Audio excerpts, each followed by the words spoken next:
revient donc en héros.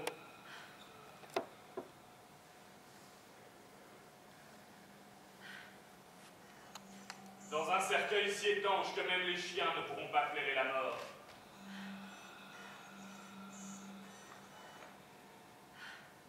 Ils flaireront seulement l'odeur de la peur des vivants, l'odeur de la sueur froide. Et ils se mettront à hurler parce que quand l'homme a peur, le chien a peur doublement et il s'aplatit au pied du maître.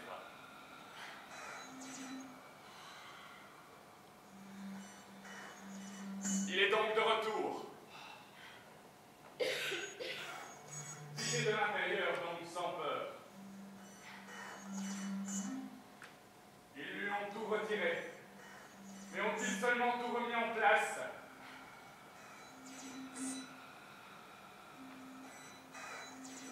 Comme il est de l'Est, rien n'est certain. Ceux de l'Est pratiquent la divination par les entrailles ouvertes. Peut-être n'ont-ils pas voulu encourager ces pratiques. Ou peut-être n'étaient-ils pas curieux de connaître les prédictions. Il revient donc en héros. Il revient comme un saint. Il ne pue même pas.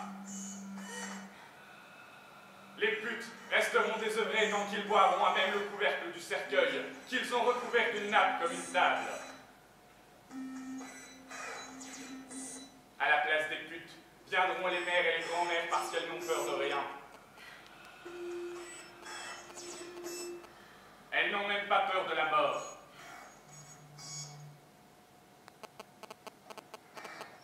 Tout ça parce qu'ils sont de l'Est. Ils ne devraient plus y aller. Et où peuvent-ils aller? Ils n'ont qu'à rester ici et vivre en bons chrétiens. Ils y vont, mais reviennent dès qu'ils n'ont plus d'essence. Ils n'ont jamais dit qu'ils étaient à court d'essence là-bas. C'est vrai. Mais dès qu'ils remettent les pieds au pays, c'est tout de suite. Grand-mère, passe-moi des sous. Je suis à court d'essence. Moi, je donne pas. Parce que tu es bête. Tu veux qu'il reste ici à vivre et à tourner en rond et à nous taper sans arrêt? Pour un homme, vivre inoccupé, c'est pire que la mort. D'où Jésus. Ils n'ont qu'à aller chez les Ruskov. S'ils allaient chez les Ruskov comme ils vont là-bas, aucun n'en reviendrait vivant. Dieu miséricordieux, je me souviens de ces sauvages. C'est comme si c'était hier. Ils sont venus et ils ont demandé une poule. Nous, on a voulu la plumer, mais ils l'ont jetée directement dans la casserole avec les plumes. Ils ne s'y connaissaient pas en poule. Si, mais ils étaient pressés pour aller à la guerre. Oui, je me souviens. Ils portaient 4 montres, à chaque poignet, à cause de cette précipitation, où ils montrent chacun. Les plumes sont remontées à la surface du bouillon. J'ai voulu leur donner du sel, mais ils n'en ont pas voulu. Ils disaient qu'ils n'avaient pas le temps, qu'il leur fallait aller à l'ouest.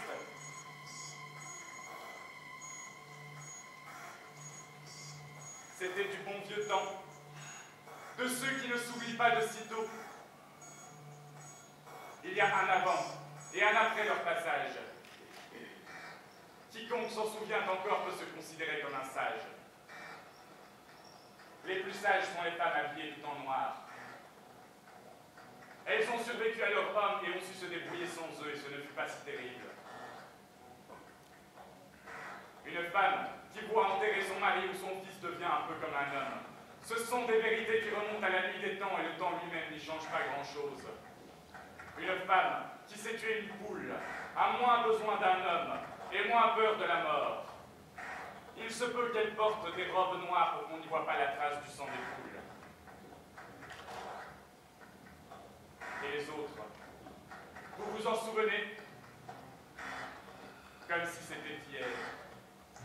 Les tiges lustrées de leurs bottes, des manchettes, les pantalons à revers, l'eau de Cologne Ils saluaient, ils se servaient du poivre.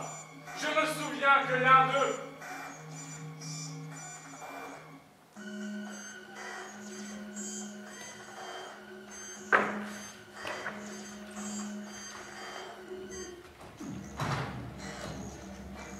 moi aussi, Et moi?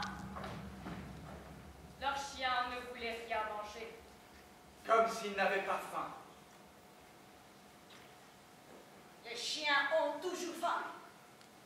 C'est quoi? Ils faisaient semblant, Les chiens ne font jamais semblant. mais peut-être qu'ils leur ont appris à faire semblant. Je me souviens d'avoir eu très peur lorsque je lui ai jeté un morceau de gras et qu'il n'en a pas voulu. Comme s'il était malade. Mais il ne l'était pas. Un chien malade, ça se voit tout de suite. Oui, il n'emmenait pas avec eux de chiens malades. Mais les Rouskov, si. Et il les mangeait? Ça, je ne m'en souviens pas. Et de quoi tu te souviens encore? Je me souviens que l'un de ces beaux hommes, chaussé de bottes brillantes, avait tiré sur ma mère, mais elle s'était évanouie et il s'en était allé. Il était donc si bête qu'il ne s'en était pas rendu compte? Non. Quand il a tiré, il était très sûr d'eux. Oui, il ne pensait pas qu'il pouvait marcher avec des bottes sales. Il ne pensait pas que les bottes pouvaient ne pas briller. Parce que l'hygiène, c'est sacré. Et la propreté. Oui. Mais quand la neige tombait et que l'eau se changeait en glace, il devenait tout de suite sale. Il devenait pareil à des Ruskov. Et il tuait moins. Oui. L'hygiène, avant tout. Creuser un fossé en hiver, c'était pas pareil qu'en été. Même que les chenilles de leur pondère gelées. Quoi? Non, rien. C'est comme ça qu'on se consolait à l'époque. Exact. Quand ils devenaient sales, ils perdaient de leur superbe. Oui, ils se mettaient à voler des poules. Ils puaient et ils avaient peur. Propres, c'étaient des héros. Mais dès qu'ils se mettaient à puer, ils se dégonflaient. Sales! Ils devenaient lâches. Sales! Ils n'arrivaient plus à tirer. Quand ils ne se lavaient plus, ils pouvaient rater même un boss. Oui, je me souviens. C'est à peine s'ils arrivaient à battre un adulte. Et de quoi tu te souviens encore? Qu'ils avaient peur de deux choses. Lesquels? De la forêt et des maladies. Ils n'entraient jamais dans un bois ou dans une maison où il y avait un malade. Tu as raison, ça les faisait fuir.